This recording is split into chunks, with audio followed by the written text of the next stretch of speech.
sounds that the night creates just to test us. A branch that breaks in the darkness right behind you. The wind that seems to whisper a name you try to forget.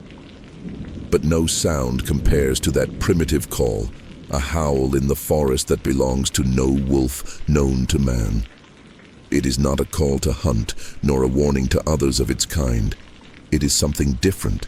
It is an invitation, a bait cast from the depths of a forgotten time, and your soul is what it wishes to hook.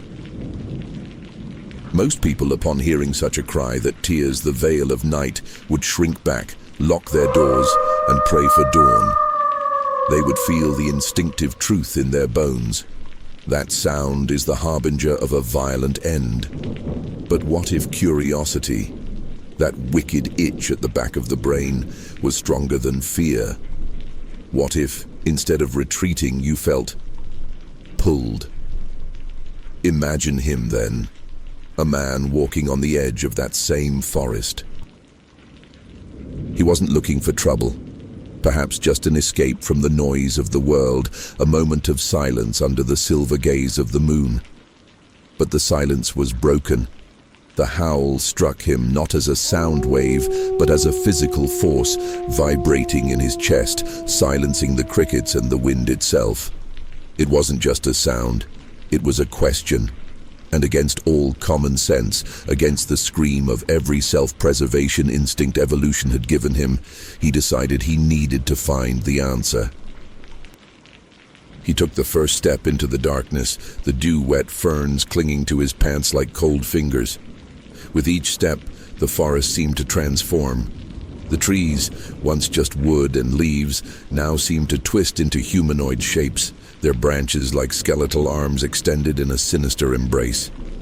The path he followed seemed to disappear behind him, swallowed by the shadows, leaving only the trail ahead, toward that frightening and hypnotic sound. He felt he was no longer in control, a passenger in his own body, guided by a macabre melody. Distance was an illusion. The howl at times seemed to be miles away, and at others it seemed to echo from within his own head. He ran, stumbling over roots that seemed to rise from the ground to trip him, his heart hammering against his ribs, a frantic drumbeat to the night's song. Then, the sound stopped. The silence that followed was more terrifying than the howl itself. A heavy, expectant silence. He stopped, panting, in the middle of a small clearing. The full moon was now directly overhead, a divine spotlight on a stage of earth and leaves. That's when the ground beneath his feet gave way. There was no warning, no sound of parting earth. Just a sudden void, a dizzying fall into the cold, suffocating darkness.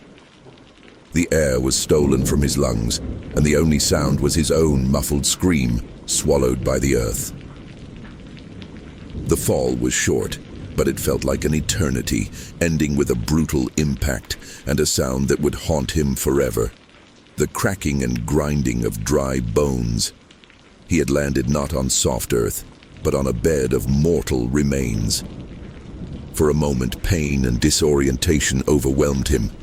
The smell of damp earth and an ancient calcified rot invaded his nostrils. As his vision adjusted to the gloom, lit only by the circle of moonlight high above, true terror set in.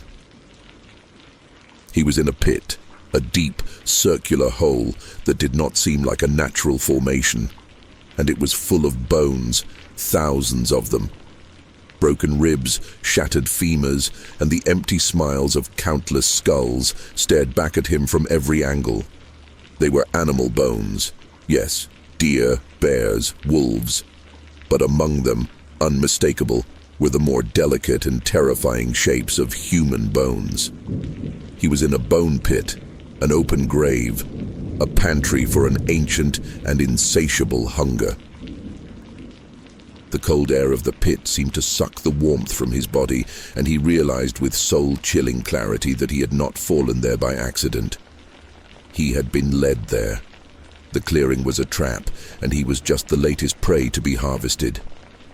Panic is a flame that consumes quickly. In the depths of that fetid pit, the initial sharp, wild terror began to give way to something colder and heavier. Resignation. He tried to climb.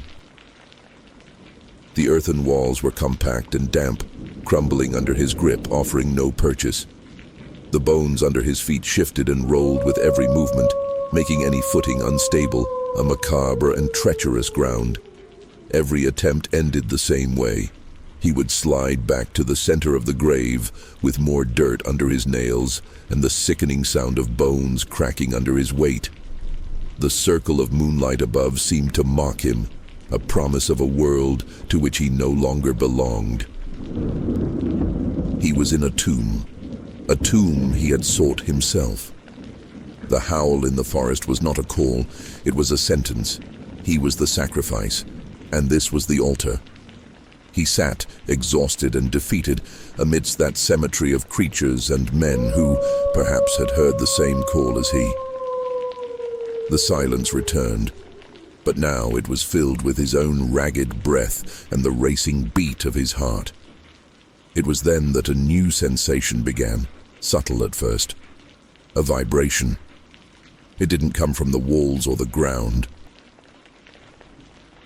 It came from the bones themselves around him. It seemed as if a low-frequency hum emanated from that collection of deaths, a residual energy that began to resonate with something inside him. At first, he thought it was a delusion, a trick of his terrified mind. But the hum grew stronger, an electric current rising up his legs, through his spine, and lodging at the base of his skull. The cold he felt before was replaced by a feverish, sickly heat. The pain in his body, from the scrapes and the fall, vanished, eclipsed by a new agony that blossomed from the inside out. His muscles began to contract and tighten, as if being pulled and twisted by invisible hands. He screamed, but the sound that came from his throat was not entirely human. There was a harsh, guttural tone, an echo of the beast that had lured him there. The transformation was a storm of pain and confusion. He felt his bones lengthen and shift with audible, sickening cracks. His shoulders widened. The fabric of his orange shirt, already soiled with dirt, stretched to its limit before tearing with a sharp sound, revealing a torso that grew denser, more powerful with each passing second. The skin on his back and chest tingled and burned, and he looked down just in time to see tufts of dark, coarse hair sprouting through his pores, not like the fur of an animal, but like profane patches on his human flesh. His face was a mask of agony. He brought his hands to it, feeling the cartilage of his nose break and stretch, his jaw displacing forward. The pressure in his mouth was unbearable, and he spat blood and teeth as sharp, white fangs pierced his gums and emerged, lengthening and curving. He tried to focus on the moon above, a last bastion of his sanity, but his eyes, though they remained frighteningly human, now burned with a primal fury and a pain that transcended the physical. It was the pain of a soul being torn apart. He fell to his knees again, not from exhaustion, but under the weight of the new form that claimed him. His short, dark hair was now matted to his forehead with sweat and blood, slicked back by the violence of the metamorphosis. His nose and mouth were partially distorted, an incomplete bestial snout on a facial structure that was still recognizably human. He panted, the sound of his breath a low, constant growl. He raised one hand to look, and what he saw sealed his fate. The fingers were lengthening, the knuckles thickening, and the nails, once short and human, were now black, curved claws, tearing through the skin of his fingertips as they grew. A claw to dig, to tear, to kill.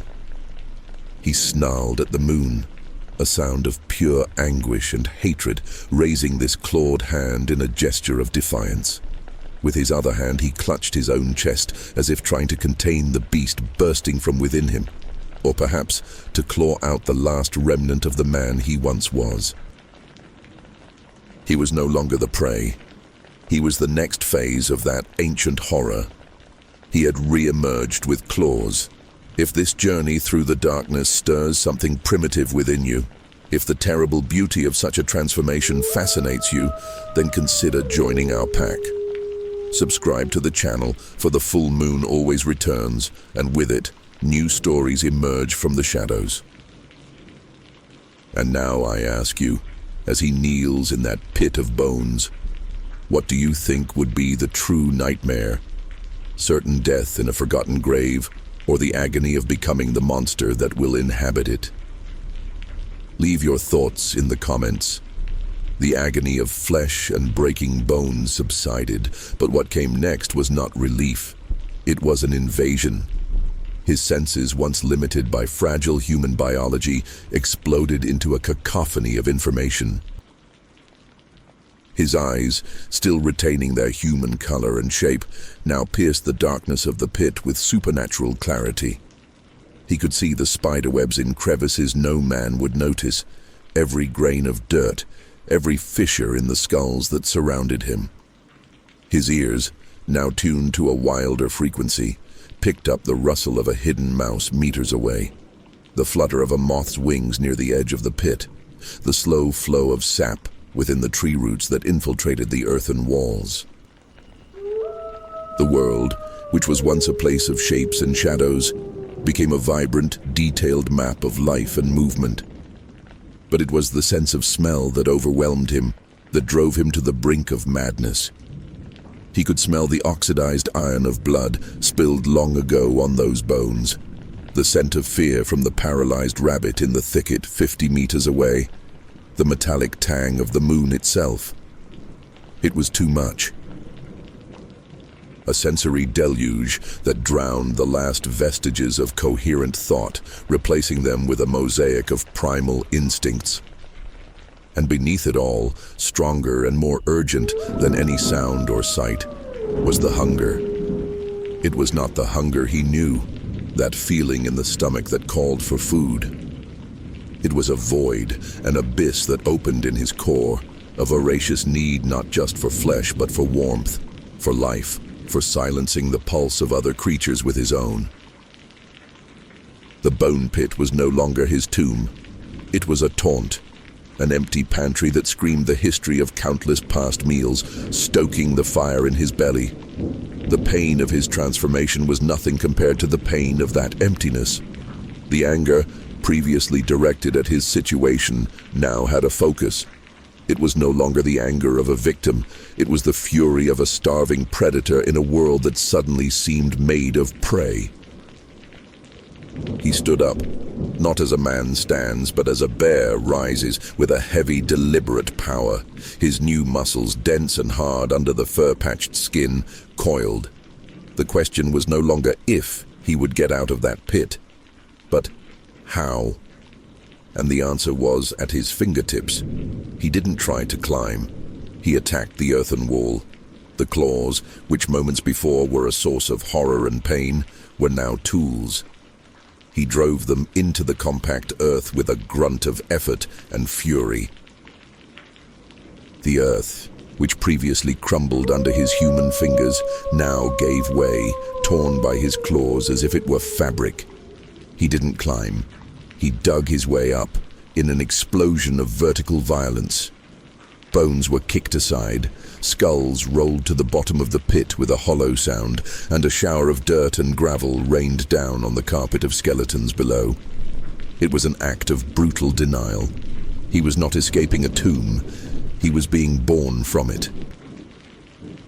A scream tore from his throat mid-climb, a mixture of a snarl and a roar of pain, the voice of the man and the beast fighting for control of the same vocal cords.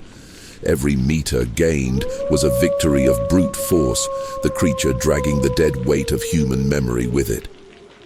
Finally, with a last effort that made his muscles scream, a clawed hand gripped the edge of the clearing. He hauled himself up, his heavy, transformed body emerging from the darkness of the hole and collapsing onto the moonlit grass. He lay there for a moment, on all fours, panting, his body trembling with the exertion and the adrenaline of the new form. The night air had never seemed so rich, so full of scents and promises. He rose slowly, hesitantly onto two legs, his posture stooped, an unholy amalgam of biped and quadruped. He looked at his hands, at the black claws dripping with dirt and blood from his own torn nail beds. For a fraction of a second, the man's mind resurfaced, a flash of horror, of recognition. What have I become?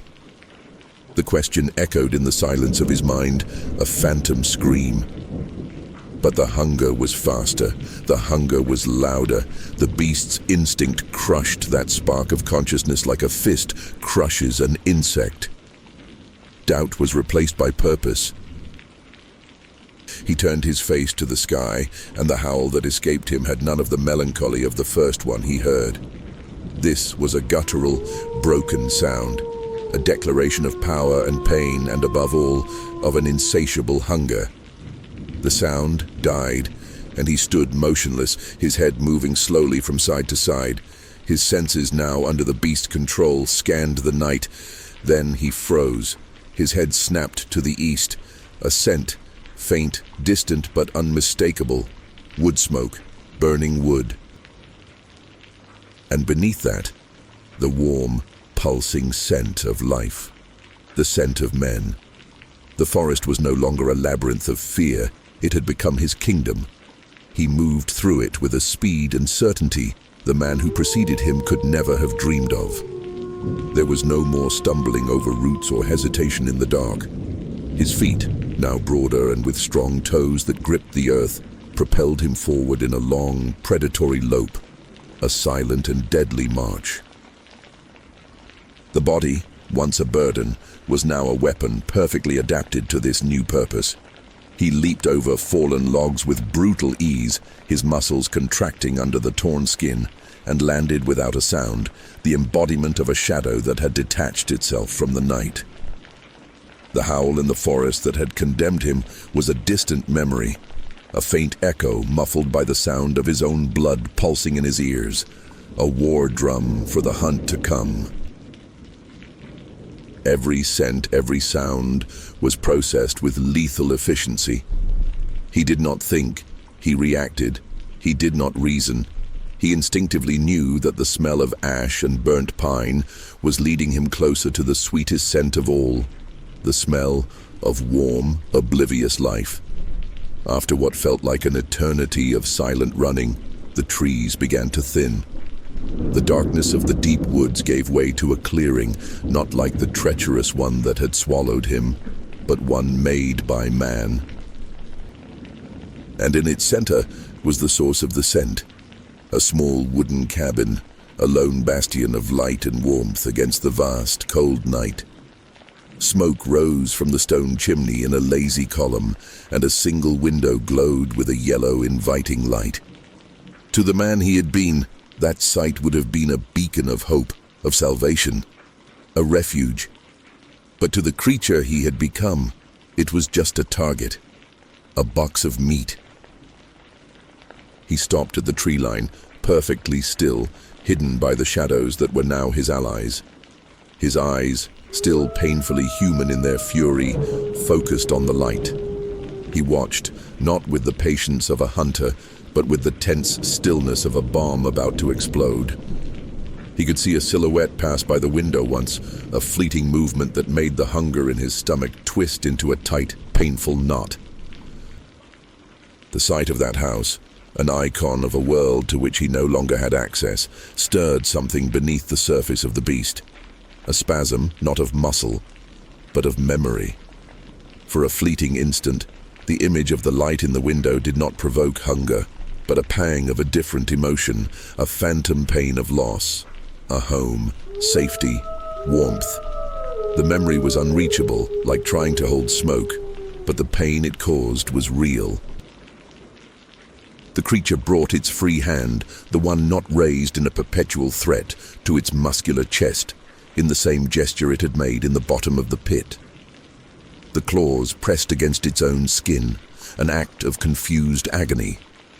Why did that light hurt him in a way the bones could not?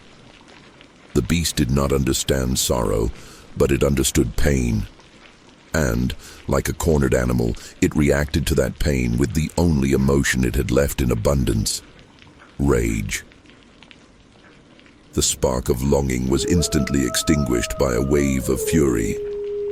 The cabin was no longer a reminder of what he lost. It was an offense, a mockery of his misery, and it needed to be broken. The decision was made, sealed not by thought, but by pure, visceral instinct. The hesitation vanished. He crouched, his body shifting from a semi-erect posture to one closer to the ground, a coil of muscle ready to be sprung. The last sound of the peaceful night was silence. He left the cover of the trees, crossing the clearing not with the speed of before, but with a terrifying stealth. He moved from one shadow to the next, using every bush, every unevenness of the terrain to mask his approach. The dew-wet grass made no sound beneath his feet.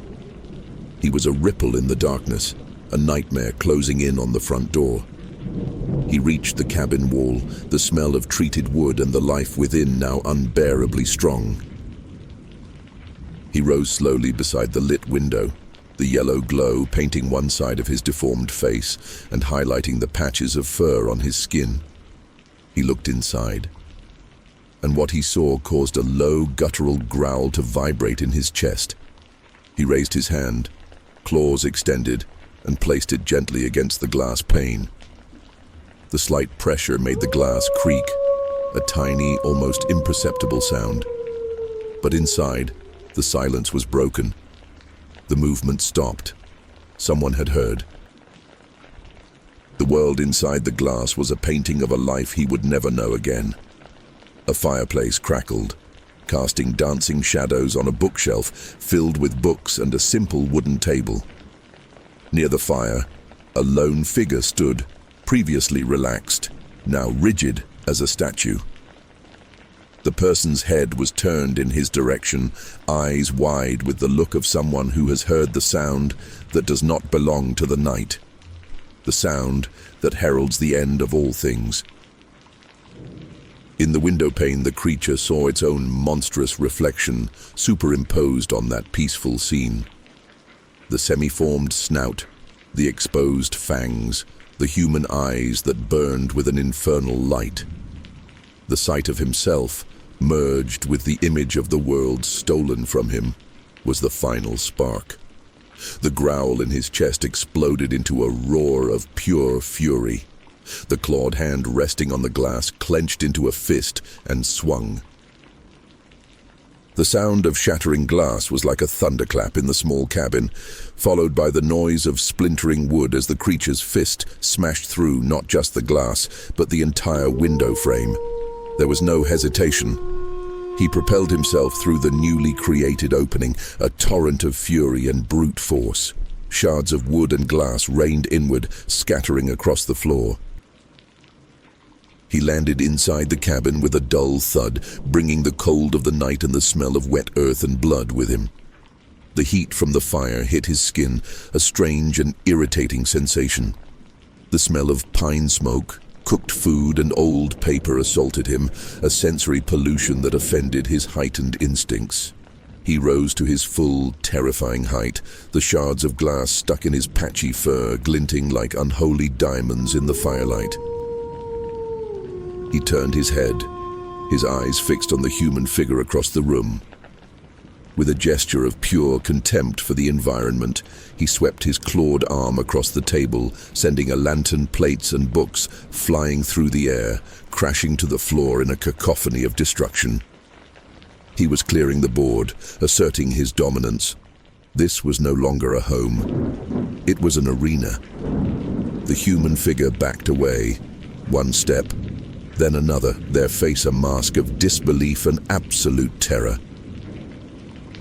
The person stumbled backward, their hands searching desperately for something, anything, and finding the iron shaft of a fireplace poker. The weapon was raised with trembling hands, a pathetic barrier against the nightmare that stood before them. The creature watched the gesture with a cold, cruel intelligence shining through the fury in its eyes. It tilted its head, an almost curious, mocking gesture. The human's fear was a thick, intoxicating scent in the air, an appetizer for the hunger that consumed him.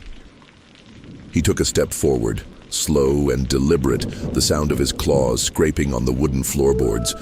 Each step was a promise of violence. The creature was not just an animal hunting for food. There was something else there, a cruelty that only an intelligence, however corrupted, could possess. It was savoring the moment, the absolute power it held over life and death in that small space. The man inside the monster was dead, but his dark ghost reveled in the terror the beast could inflict. The standoff broke with the speed of a lightning strike. The human figure, in a last act of desperation, screamed and charged, brandishing the iron poker.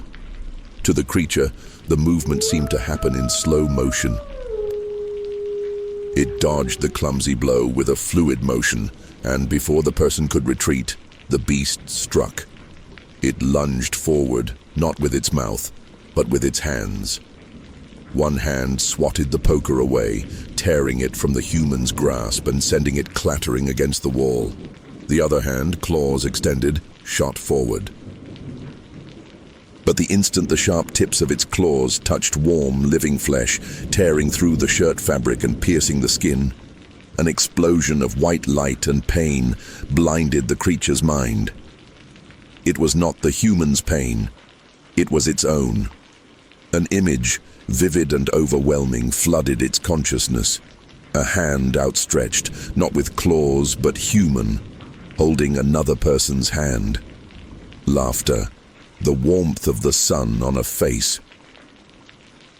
A feeling of peace so intense, so pure, that it was agony to the creature he now was. The hunger and the rage retreated for a split second, replaced by a paralyzing confusion. The beast, at the height of its triumph, staggered back, letting out a strangled howl of pain and bewilderment, leaving its prey wounded, but alive, collapsed on the floor. Time in the cabin shattered. The creature stood paralyzed, its arms still extended, claws dripping with blood that was not its own. The hunger, which had been a force of nature, a black hole in its soul, had been silenced by a ghost. The rage, the storm that had propelled it through the forest and the window, dissipated, leaving behind a cold, confused stillness. The beast's mind, designed for the brutal simplicity of the hunt and survival, had no way to process the complexity of the image that had invaded it. Sun, laughter, touch. They were alien concepts, poisonous to its new existence. He looked at his bloody claw, and for an instant, he saw the other hand, the human hand from the memory. He looked at the figure huddled on the floor, not as prey, but as an echo, a broken mirror of something he couldn't name. The pain in his human eyes, once just fury and the agony of transformation, now deepened with a new layer of torment. Grief.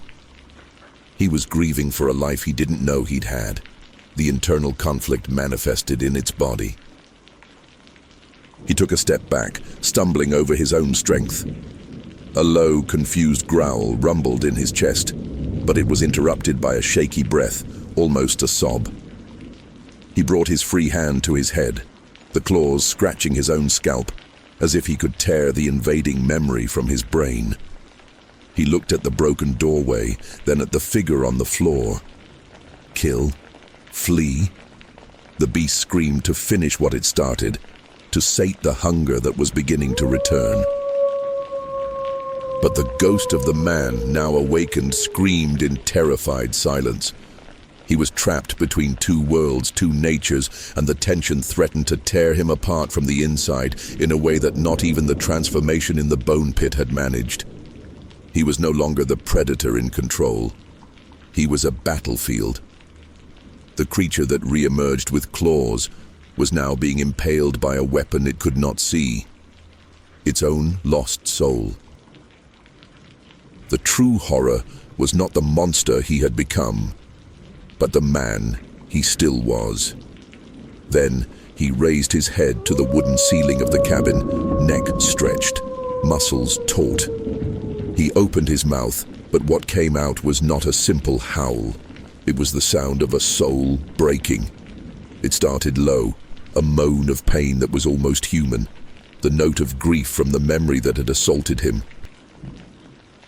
Then it grew, gaining the harshness and power of the beast, the fury of its monstrous form, the frustration of its denied hunger. The two halves of his being clashed in that sound, a dissonant wail that was both a declaration of war and a cry of surrender. The final howl shook the small cabin, a sound of agony so deep it made the fire in the hearth waver. It was the sound of a being that belonged nowhere, not in the sunlight of memory, nor in the darkness of the forest. It was the sound of an eternal exile, cursed by consciousness and tortured by instinct. As suddenly as it began, the howl ceased. In its aftermath, the creature moved. With a burst of panic and decision, it turned, not towards its prey, but towards the night. It did not leave with the stealth with which it entered. It fled. It crashed against the opposite wall, knocking over the bookshelf in an avalanche of paper and wood. It launched itself through the cabin door, splintering the already weakened wood and bursting out into the cold darkness. It ran, not with the focused lope of a hunter, but with the blind, desperate dash of a fugitive. It was not fleeing the cabin or the witness to its horror. It was fleeing from itself, from the image in its mind, from the ghost that now hunted it.